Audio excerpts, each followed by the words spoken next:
Happy June 1st to you all. For you all who do not know me, my name is Ebony Russ, and I am one of the program managers for the Placement and Residential Licensing Unit. And this is our monthly provider call for all of our license agencies.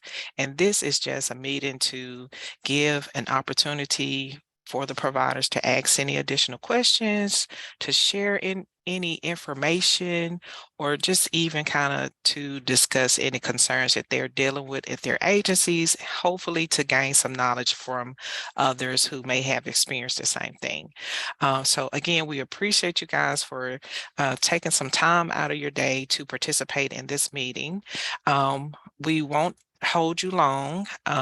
We do have a guest speaker for today, and I need for her to go at the top of the hour, and then we'll get with you, Kayla, just to see if there are any background check updates. Thank you very much. And so what I'll do now is I'll turn it over to Miss Stephanie Starks. She is with DCC ECE, and she's going to share some information about the National School Lunch Program. So Miss Stephanie, if you can turn your camera on and kind of go forward.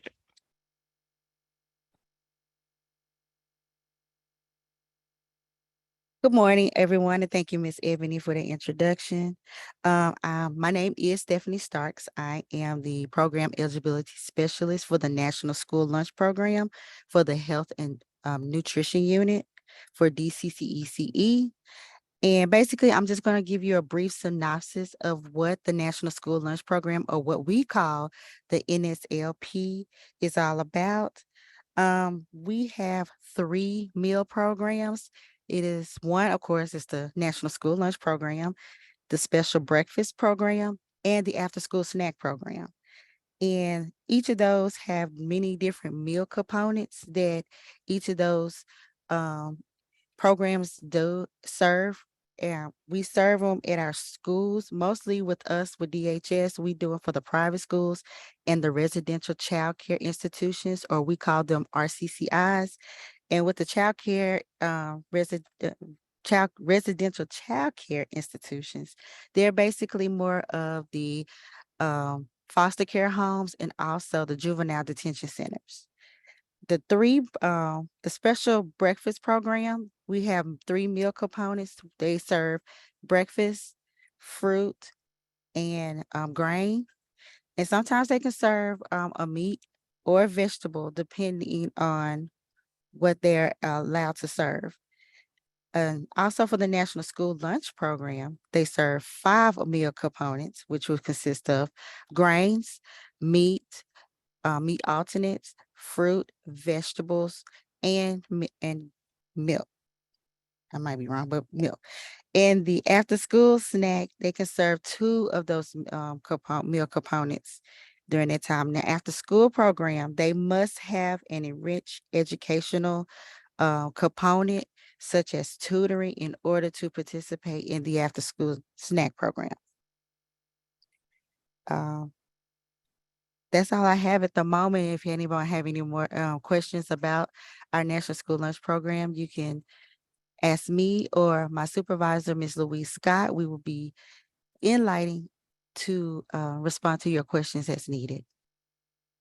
I do have a question. So, how would someone who's interested in that program, is there a website that they would need to check out, or just do they email you all directly? And if so, could you put your email in the chat? Yes, they can email me or Miss Louise about it, and they can also get additional information from the United States Department of Agriculture website, or USDA.org. And also, if they want to participate, they can apply on our Special Nutrition Program website.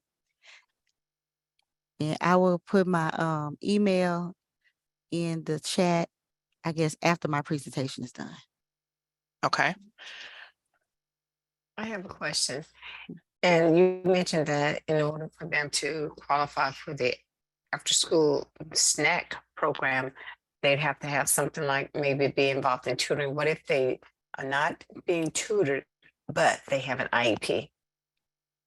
I'm sorry, who? if they have an individualized education program, if they have an IEP, like needing special services in schoolwork. I believe they can, but they still have to prove that they're doing an educational component in order to participate in in the after-school lunch program.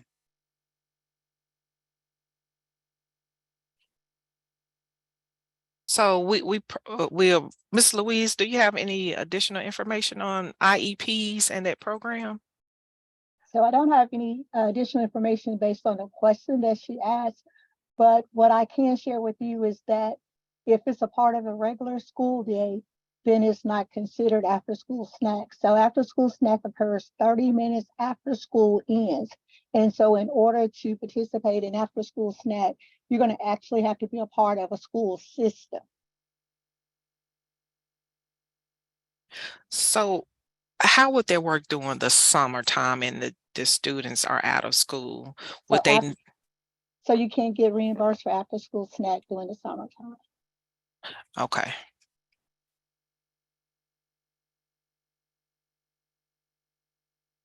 Okay, does anyone else have any other questions? I guess for clarification, so if they are being tutored after school, then they will qualify. Correct. That's the only way that they can get Mhm. that snack, is if they're being tutored after So, school. so if they're being tutored after school, if there's an educational component, you have a speaker that comes in to talk to the children after school, but somehow is tied back into some type of educational component with the child. Does it take a while to complete those applications, or are they? Yes.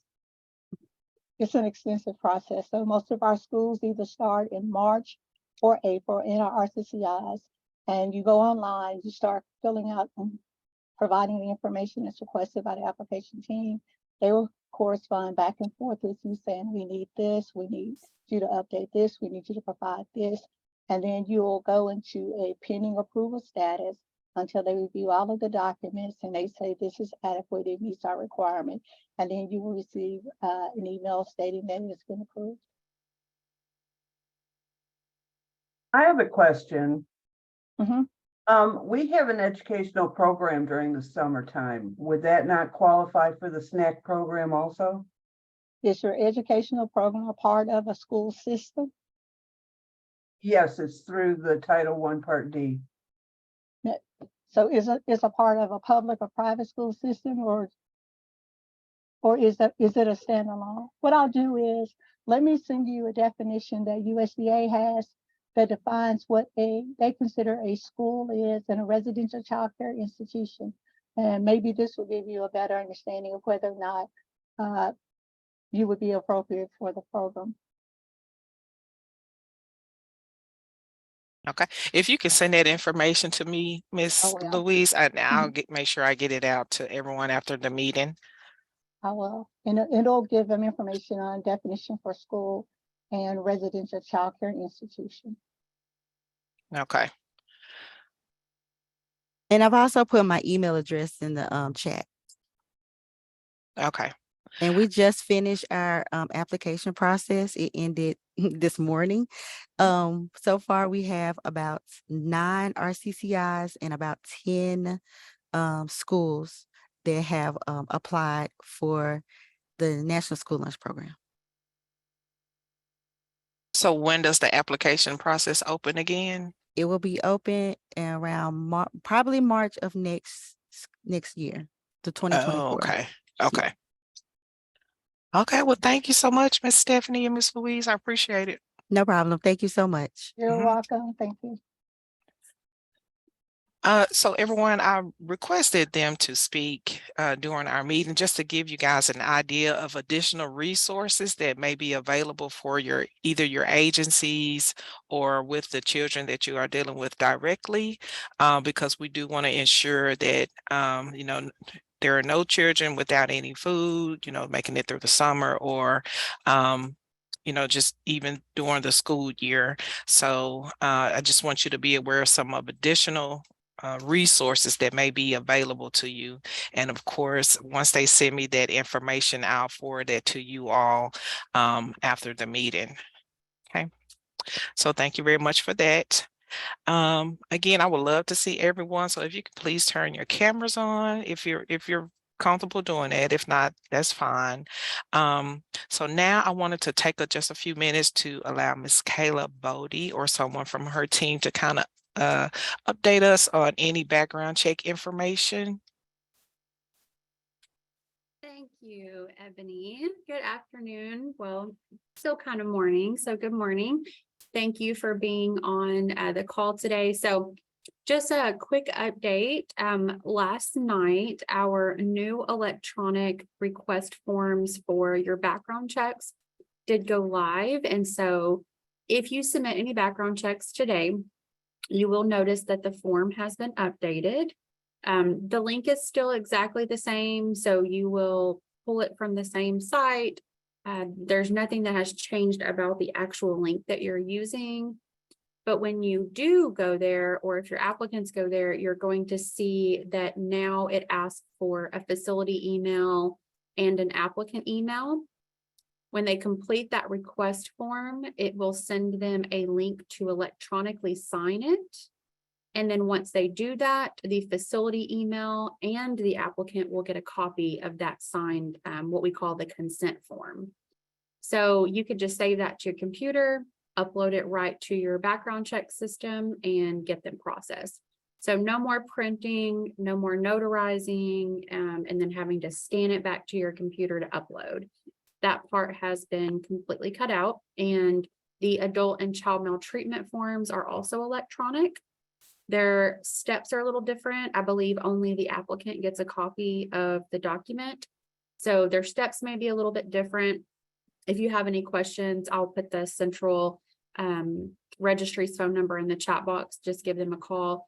And then I'm going to put my information, my email, my phone number as well in the chat. So if you have any questions, give us a call.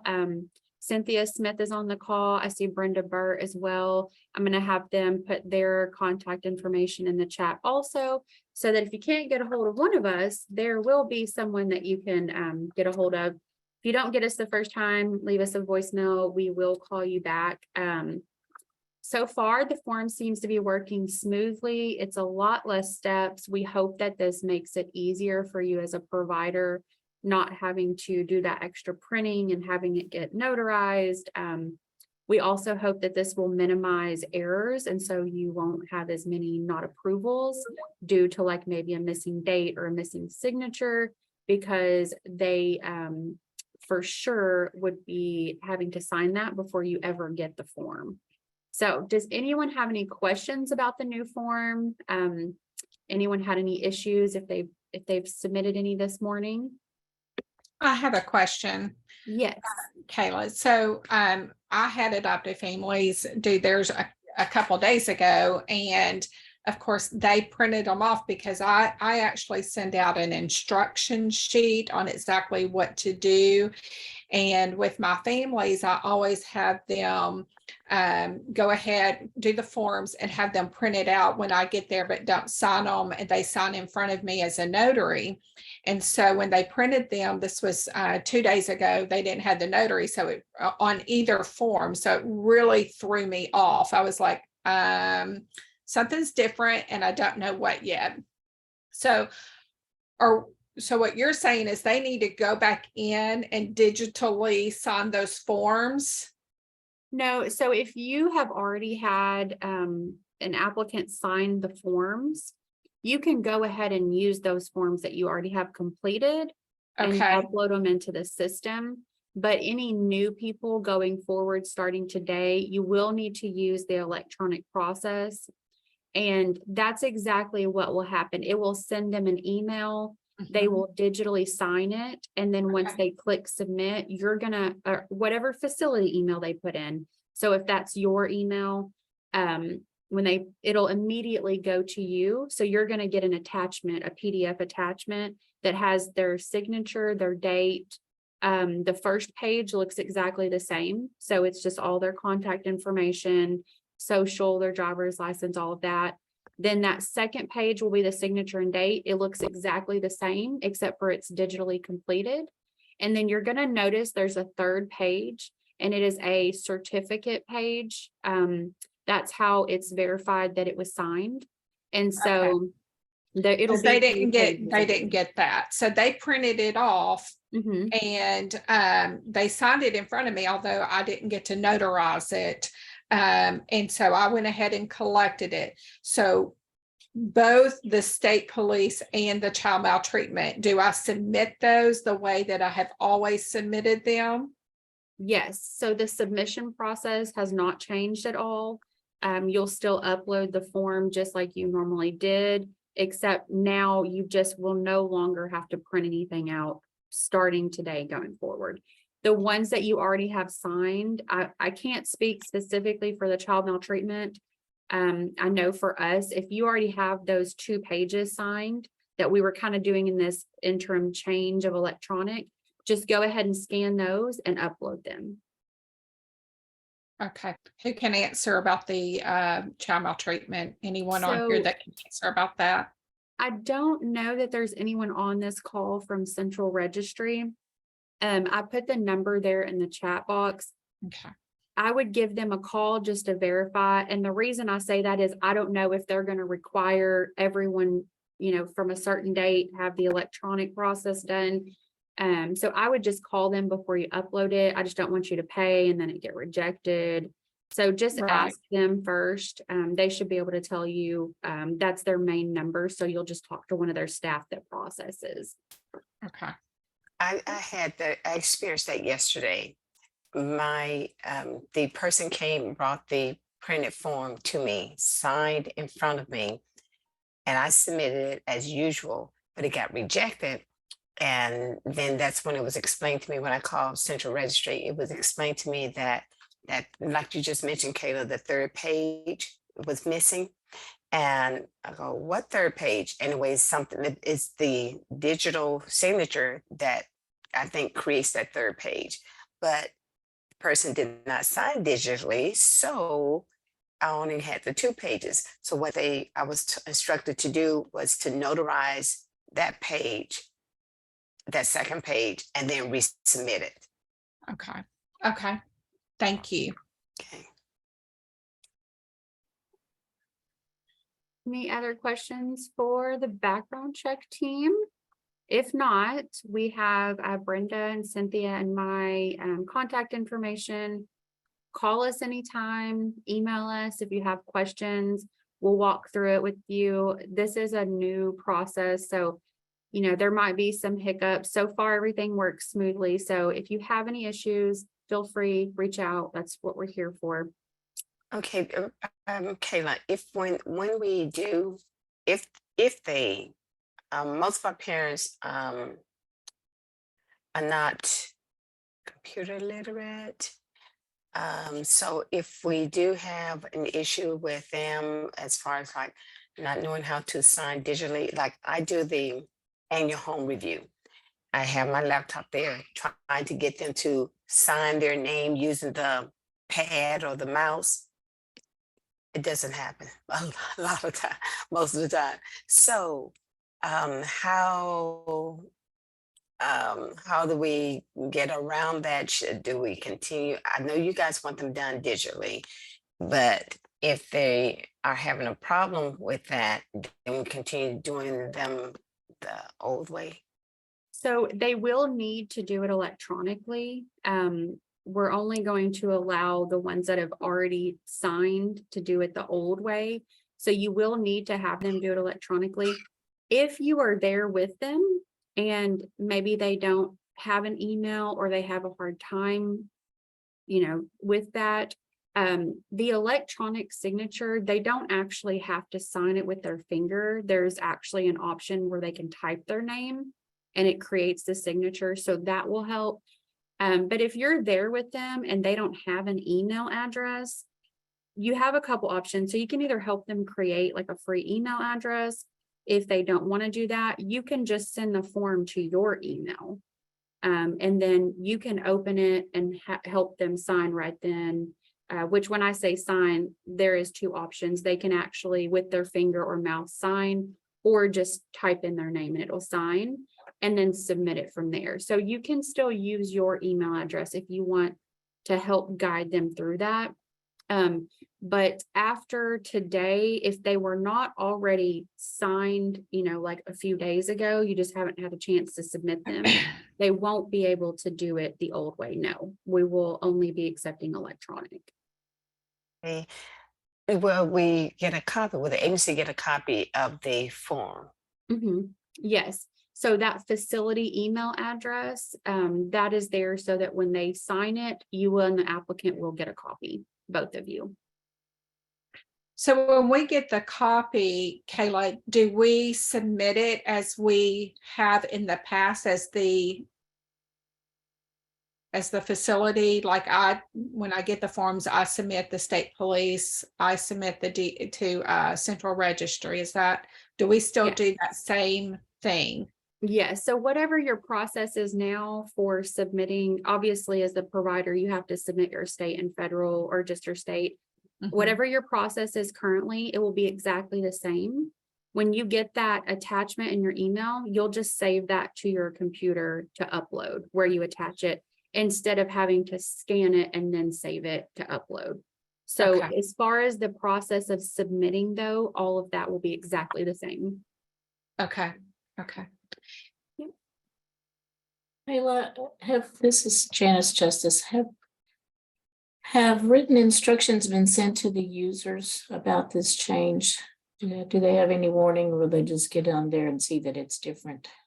So I know we sent out an email a couple of days ago about the change, and then on our website, when you go to open up the form, so the link, let's say the applicant's you send them the link and they go, there is a welcome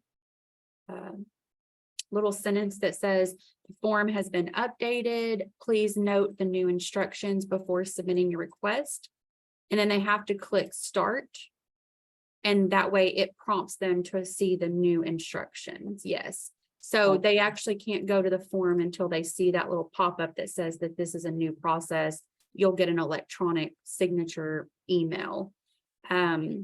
So yes, they should be aware when they open it that this is new, and it tells them they're going to receive an email where they will need to sign electronically. And the facility email and the applicant email are required fields. So they do have to fill that out. So they should be aware, and then.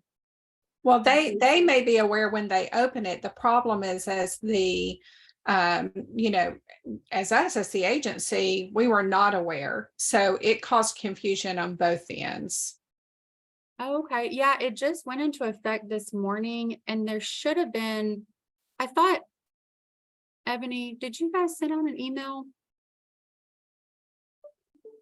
Something went out a while ago. Nothing recent though. Yeah, like I'm sitting there with them because they printed it off, and I'm looking at it as the agency, and I'm going, this is not even this, there's nowhere for me to notarize. And so I'm going, I just started laughing and go, well, they probably updated forms, and I don't know. And so it just caused a lot of confusion. It would have been great for us to know ahead of time. Yeah, definitely make Chelsea sure say- that you have your updated email address too with ELS, because I know that we sent out some emails. Now I can say for the child maltreatment changes, that goes to the central registry. I don't know that they sent out any type of email, because to be honest, we didn't know that they changed their form until we started getting phone calls that morning about it. So I don't know if they sent out anything. That's why we've tried to make sure that we've updated the website, our portion of the website for the background check. We did update that like last week with the new steps, and it says, notice the form has been updated. Please see the steps below. And I'm going to put that link in the chat box for everybody. I don't know if a lot of people are aware of this section of our website, but I keep it bookmarked, and I recommend for everyone to do that too. it's got all of the steps for submitting the background check. And that's where we've updated the process as well. And so hopefully that will help you. Well, I But guess yeah, what I'm we'll- saying, Kayla, is you know, we took that and we put an instruction form for like our adoptive parents. This is exactly what you do step by step to streamline in our agency. I don't go to that website every single time I have a family that's about to submit background checks. So, you know, getting an email would have been great, so that I would have known to update my form and know what to expect. Because I just don't, I don't know about everyone else, but I have so much to do. I don't go check DHS's website every time we're working on a case.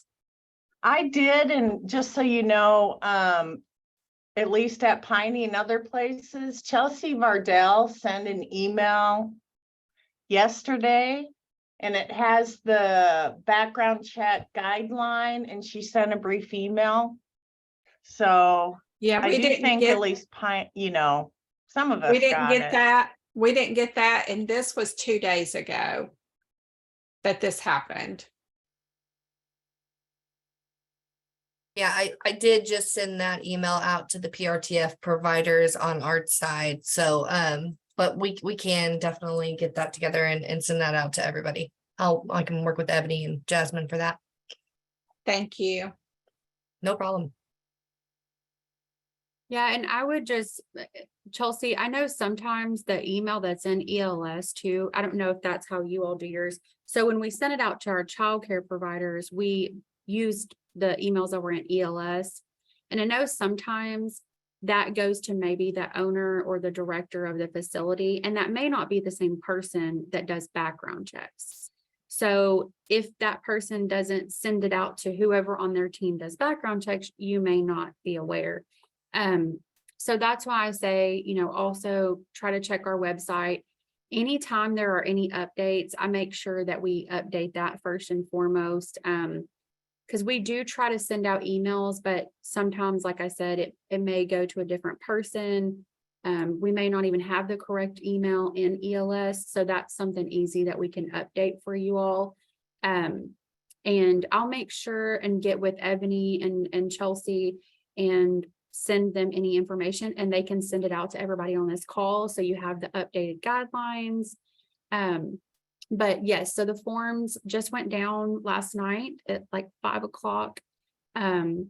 Everything should be working fine this morning, and it should be working fine from here on out. But if you find any issues with the forms or you have any questions, if you need any help, like I know you were just talking about a guide that you have for like your adoptive parents on how they need to go through the process. If you all need any help with creating anything like that, or just clarifying questions, please feel free to reach out, because we want to help and we want to make this as easy and quick as possible. Because we do know that you need to get people completed immediately. So we want to help get those done as quickly as we possibly can. Any other questions?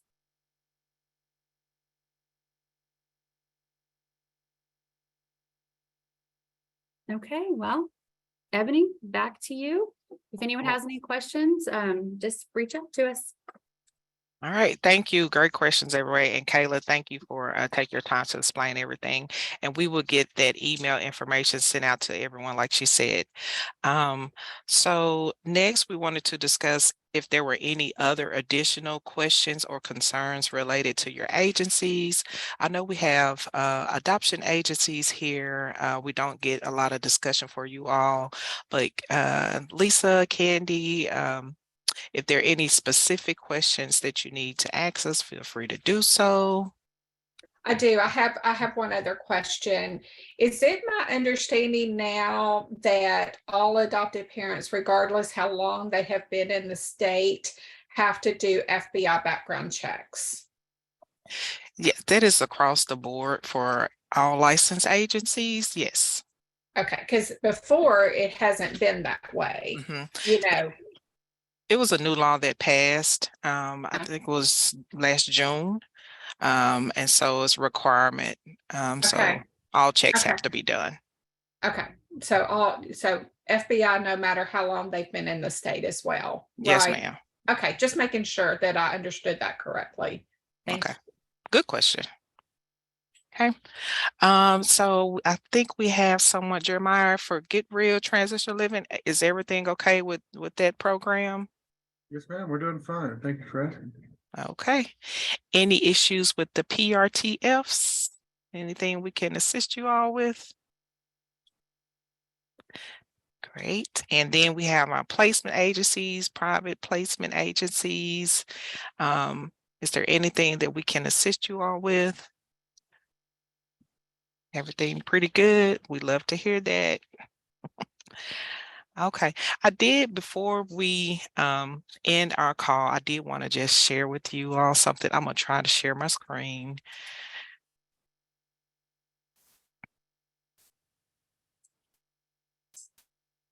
Can you all see like a board?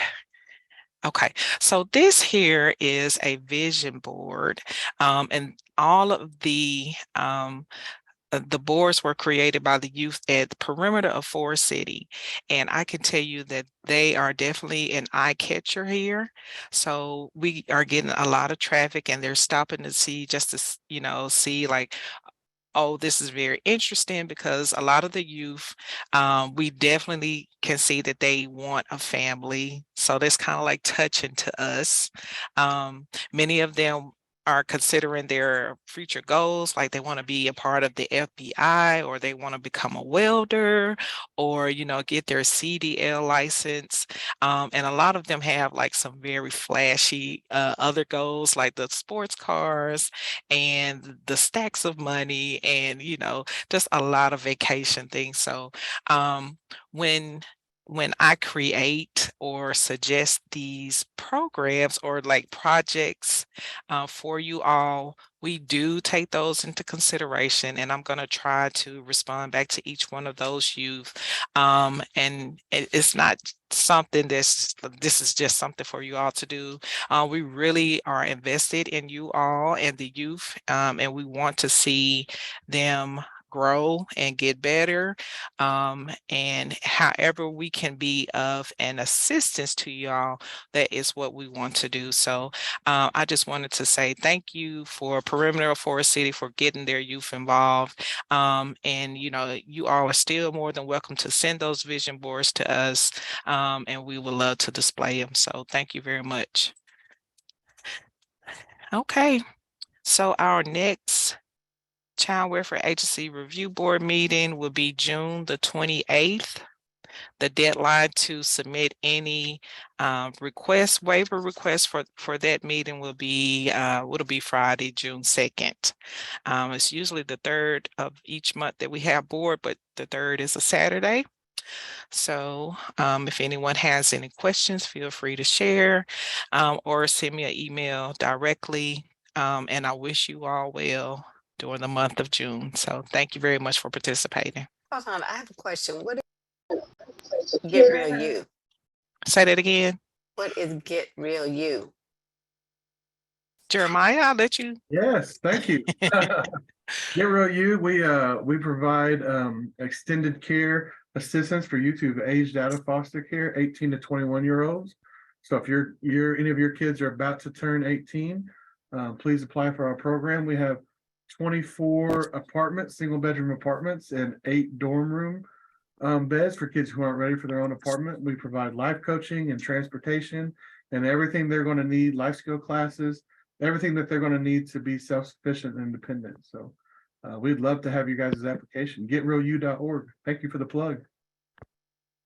And where are you guys located? Yeah, we're in Fort Smith, Arkansas. Okay. Well, yeah. If any of you have any questions about the program, I can get you his contact information. So yeah, I'll put it in the chat. Okay. All right.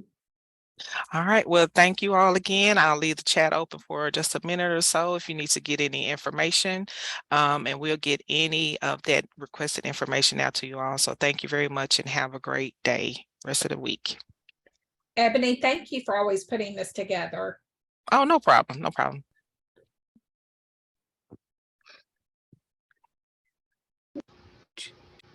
Thank you. You're welcome. FCES.real.u.org.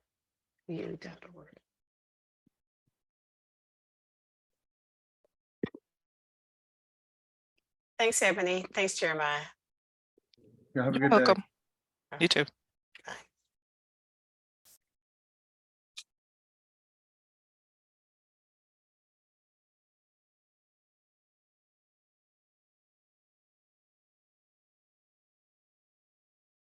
Goodbye, Charlie.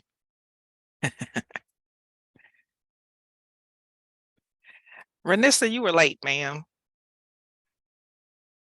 I can't hear you.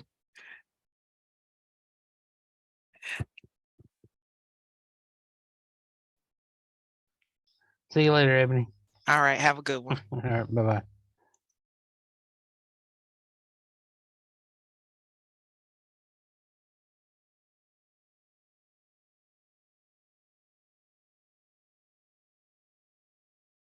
All right, end of the call.